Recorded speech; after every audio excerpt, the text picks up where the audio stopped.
Incredible afternoon, creatives. I wanted to come on to talk a little bit about the importance of a good logo and how it's designed and how it's made.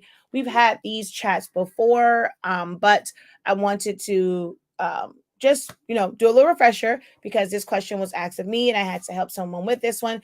And if you are a member of the Sillaholics Anonymous channel, I did a video on point editing for this and showing how long it would take to be able to manually trace something like this. It took me a little under an hour to be able to do it. So if you aren't a member of the channel, join, and that video will be available for you guys to watch the playback of me recreating this. But I wanted to come on, like I said, really quickly and talk about the importance of a good logo. This is cross-post on Sillaholics Anonymous as well as 365 Creative Academy, because 365 Creative Academy is where we will discuss things for your businesses, more specifically creative business, because that's the audience I speak to. But if you come across this video on 365 Creative Academy and you have a business that's not in the you're not a creative entrepreneur, a lot of things that I will discuss will still apply to you as well. And as far as Sillaholics Anonymous, just showing that this can be done in Silhouette Studio.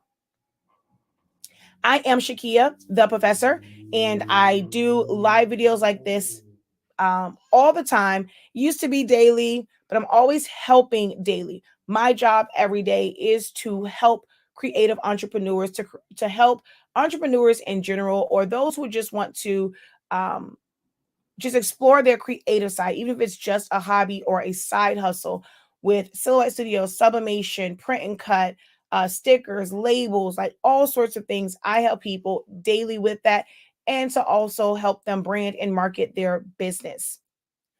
So, with this particular logo, if you haven't seen my videos talking about logos, definitely check out some of that content as well. We are working to build up some playlists that's going to make it a little easier to find certain videos. But this is the one that was sent, and what she wanted to do was be able to cut this from vinyl. Whenever someone is designing a logo, if they are designing it in a program like Photoshop, where it's not really passed and they don't really have a layer for each one where someone can go in and then pull those and be able to either trace them through automatic tracing in Silhouette Studio, Illustrator, Corel Draw, Affinity, any of those, then you end up having to recreate it. This is basically a rasterized image. It's built up of pixels instead of paths. The dark color in the gradient on the left-hand side is very, very similar and close to the on this side. So if you were to try and do a traditional trace, you would not be able to isolate this because there is no contrast between the colors. So if I were to go over here to my trace tool and go to select trace area, place my box around it. As I take my threshold up, you'll see that it's going to cover up the actual name. As you take it back, you can somewhat pick it up, but you're going to end up with a lot of straggly areas. By the time you go and fill in the majority of the letters, you're going to start to pick up on those dark tones over here. So it's not something that you can just adjust with your threshold, because as you can see, to get it all the way up to at least try and fill in all of this, you lose the word the and part of ink. So you cannot use your traditional trace in adjusting of your thresholds. Even if you were to invert it to where you made the lighter colors, it's going to be the same thing, just in reverse. It's going to fill in the middle sections. Then as you go out, you're still going to have a lot of areas that basically come as distress. It's going to dig into it. So you are not able to trace this. This is something that you would have to do a manual trace on. Am I going to show how to do the manual trace? No, I'm not. You have to become a member over on Sillaholics Anonymous to see that video, or take one of my classes where I go over point editing. But I basically use point editing. I did a basic trace for the outside part, but for the inside, let's go ahead and ungroup this. As you can see, I now have edit points around this. I can change this to whatever color I want. I could make this background whatever color I want. So I know that she said she was having some issues with sublimation and it coming out to the color that she needed it to be. Well, now that it is traced out and it is in vector format, she could easily, I'm going to go to, let's see, let's go to this one. She would be able to click on this, and I'm going to go down here to some brown tones.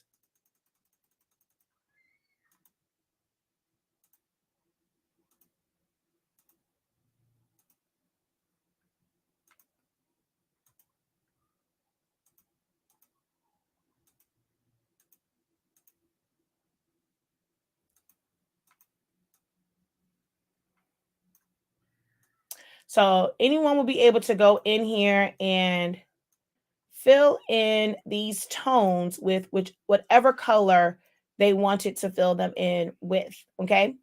So you can recreate it and get the exact colors that you may want. And same thing for the actual words. You'll be able to go in there and add gradients to that or just fill it in with regular colors. But you have to get it to the raw vector format first. And that's where learning to use your edit points and how and mastering them, that's where that is like very important. Well, that's key to learn your edit points. But the most important part, if you are contacting a designer, a graphic designer for your logo, think about the ways that you want to be able to utilize your logo. If they are not offering to where they will send you your logo in black and white, raw form, so you can see it without any gradients, without any glitter, without any glitz and glam. If that's not a part of their service and their package is to provide you that first draft as black and white, consider someone else. Ask those questions when you are contacting them. What program are they designing their logos in?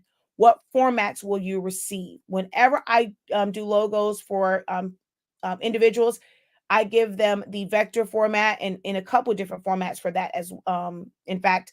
So I'll do like PDFs and CAD files or SVG basically.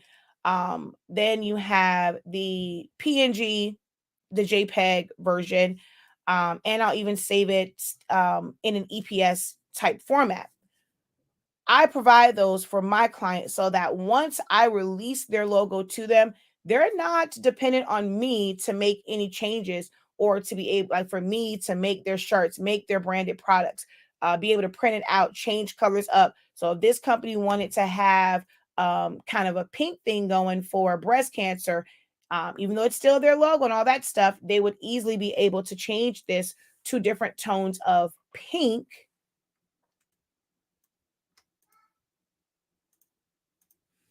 because it is, oh, come on. Because it is completely vectorized, they can change it to pink. They can change it to red for Valentine's Day, Christmas, if they wanted to put it on something in their branding. Well, their marketing for Christmas time or Valentine's Day or Easter, change it to pastels. But that's when it is in a vector format. And those are easy changes that can be made. And they don't have to always go back to their graphic designer and pay for additional changes when they have it. And they can just open it up even in a free program and make those changes. So make sure that your graphic designer, when you are doing your logo, when you're getting your logo done, it's you think about how you want it to be used.